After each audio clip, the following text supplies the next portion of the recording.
घणे क़दुरु खोटिजी वियो तॾहिं स्वामी ने शहर के आबाद करण लाइ हुकुम कढियो त जंहिं सिख खे 4 पुट हुजनि तिन मां 2 हू पाण वटि विहारे ऐं 2 गुरुपुरीअ जे धंधे करण लाइ मोकिले, पर जंहिंखे 2 हुजनि सो हिकिड़ो मोकिले।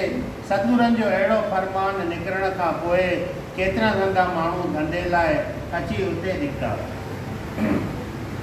ऐं पूरो शहर आबाद थियण लॻो।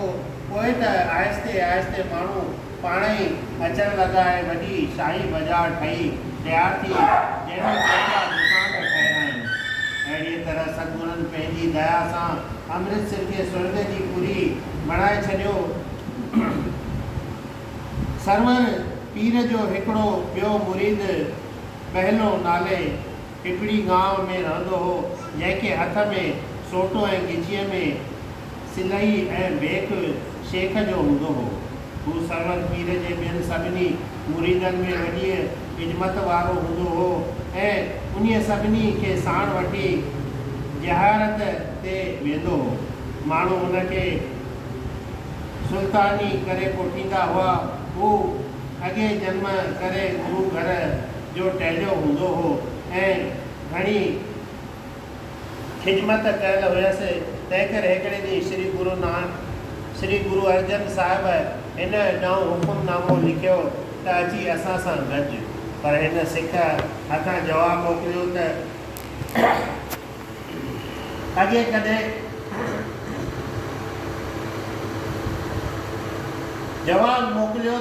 कॾहिं मुंहिंजो गॾिजण गुरुजन सां कोन थियो आहे ऐं न मां खेनि सुञाणा, सो मुंहिंजो वटनि हलणु कीअं बणी सघंदो।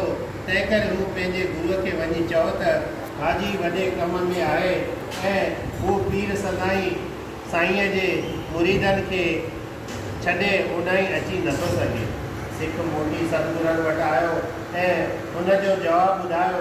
स्वामिन फरमायो त फिक्र कोन्हे, तूं वरी बि वञी असां त हिनखे वञी चओ त तोखे सुध कान थी पवे त तूं ही कहिड़ो कमु करे रहियो आहीं, बल्कि पंहिंजी सारी जात खे कुर्बतनि कबूल ते वञी मथो टेकाए है। इहा विझण वारी चाल मूर्खनि जो कमु आहे जो हू भले बुरे जो वीचार कोन कनि। पर तोखे ख़बर आहे त तूं हमेशह गुरू घर जो सचो सेवक हूंदो हुए ऐं दिलि लाइ सेवा कंदो हुए ऐं जिते जिते असांजो जनमु थियो आहे उते उते तूं असां सां गॾु रहंदो आयो आहीं। तंहिं करे हाणे तुंहिंजो जनमु मरण जो कष्ट मिटजण जो समूह अची थियो आहे ऐं तो जेका अनेक जन्मनि में महिनत कई आहे तंहिंजो फल हाणे हिते मिलंदे ऐं जंहिं अमृत जे लाइ तूं सिकियल रहियो आहीं तंहिंजे मिलण जी हीअ महिल अथई। तंहिं करे पंहिंजो भलो जे भाई त हिकदमि हेॾो हलियो अचे। सिख सतगुरनि जो फरमान तुरंत वञी हुनखे ॿुधायो।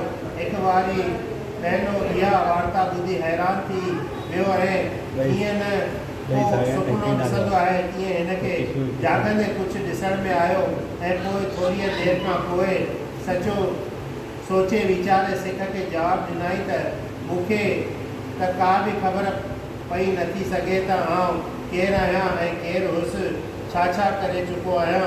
तंहिं करे तूं पंहिंजे गुरूअ खे चओ त मूंखे को निशान पतो ॾसनि त आउं ही बेक छॾे संदन सिख थियण लाइ तयारु आहियां। सिख रवानो थी वियो। इहो जवाबु साहिबनि खे ॿुधाए जंहिं ते स्वामिन 1-2 निशान पूर्व जो लिखी सिख खे ॾिनो त बहेलूअ खे वञी ॾे। सिख हुकुमनामो खणी वठी बहेलूअ वटि आयो। बहेलूअ हुकुमनामो वठी पूर्व जनम जो 1-2 पतो पढ़ियो ऐं पिणु जाॻंदे जेको सुपिनो ॾिठो उहाई सो बि खेसि सतगुरनि हुकुमनामे में लिखी मोकिलियो हो। इहो कुलु अहवाल पढ़ी हिनखे ॾाढो ताजब लॻो ऐं चित में वीचार कयई त हाणे ज़रूरु गुरूअ वटि वञिणो पियो। हिन लिखण मां मालूम आहे त मुंहिंजे के भाग जाॻिया आहिनि। इहो वीचार करे हिन पंहिंजे मन में इहा पक कई त हिकु वारी उन वञी श्री सतगुरनि सां गॾिजी पंहिंजी क़िस्मत जे चकर खे फेरे ॾिसां। मुंहिंजो उॾाई वञण में जेकॾहिं सरवर पीर खे ऐतराज़ हूंदो ऐं सच का खेसि वॾी ताक़त हूंदी त मूंखे वाट में ई विघन पवंदो या सुपिने में कुझु ॼाणाईंदो। आख़िर बहलू ॿियो सभु ॻाल्हियूं छॾे सिख सां गॾिजी पंधु पियो, पर एतिरे हूंदे बि हिनखे हाजीअ वारो भेक अञा रखियलु हो, जंहिं लाइ पिणु दिलि में वीचार करे छॾियो हुअईं त सतलज नदीअ ताईं मां इन्हीअ भेक में रहंदुसि ऐं जेकॾहिं इन्हीअ विच में सरवर पीर मूंखे मोटायो त मोटी वेंदुसि ऐं गुरूअ ॾांहुं न वेंदुसि। पर जेकॾहिं को विघ्न न थियो त हीअ भेक लाहे दरिया में विझंदुसि। अहिड़ो क़िस्म जा ख़्याल कंदो पंधु कंदे पिए आयो। नेठि सॼो रस्तो लताड़े सतलज नदीअ ते आयो ऐं उते सनानु पाणी करे कुझु खाधाई ऐं दरिया जे किनारे ते तयारु बीठल ॿेड़ी ॾिसी पार लंघण लाइ उन में चढ़ी वेठो। जॾहिं ॿेड़ी विच ते आई तॾहिं हिन छा कयो जो चेली ऐं ॾंडो हिकदमि खणी पाणीअ में सहेली ऐं ॾंडो हिकदमि खणी पाणीअ में उछलियाई ऐं दिलि जो सभु संसो छॾे हिकु मनो थी श्री सतगुरनि ॾांहुं निश्चो धारे महराजनि जे तरफ़ नमस्कार कयईं। जॾहिं सुख सां ॿेड़ी अची पार पहुती तॾहिं उतां लही सिधो गुरू दरबार में आयो। सतगुरु सचा पातशाह उन वक़्तु अमृतसर कोटण लाइ ओॾां ई विया हुआ। हीअ बि सिधो उतां पुछा करे हुते आयो ऐं साहिबनि खे परियां वेठो ॾिसी हथ ॿधी नमस्कार करे चवणु लॻो त हे ठाकुर, तव्हां मूंखे पंहिंजो दास ॼाणी मूं ते दया करे मुंहिंजो अज्ञान नाश कयो आहे। न त आउं अहिड़े अज्ञान में हुउसि जो जेकर सदियूं पियो दुख सहां, पर हाणे मूंखे पंहिंजो गुलाम ॼाणी खिदमत में क़बूलियो। सतगुरु दीनदयाल हिन जी वेनती ॿुधी फरमाइण लॻा त हे भाई, जेकॾहिं तुंहिंजी श्रद्धा हूंदी त तुंहिंजो कमु अवसर पूरो थींदो। कंहिं बि देवता जी पूॼा करे लाभ हासिल करणु तॾहिं थींदो आहे जॾहिं जिज्ञासु श्रद्धावान हूंदो। यादि रखणु घुरिजे त श्रद्धा खां सवाइ की बि कीन थी सघंदो। श्रद्धा भक्ति मार्ग जो मूल आहे ऐं ज्ञान रूपी दरख़्त खे उसारे वधाइण वारी आहे। मतिलबु त सभु कंहिं हालत में फल वठण लाइ श्रद्धा ई मुख्य आहे। तंहिं करे श्रद्धा रखण वारे खे को बि संकट न पवंदो। स्वामिन खे मुखारविंद मां अहिड़ा अमोलक सिख्या ॿुधी पहलू हथ जोड़े साहिबनि जे कदमनि ते किरी पियो ऐं बिल्कुलु श्रद्धालु थी चवणु लॻो त ग़रीब निवाज मूं सरन आए जी लाज रखो।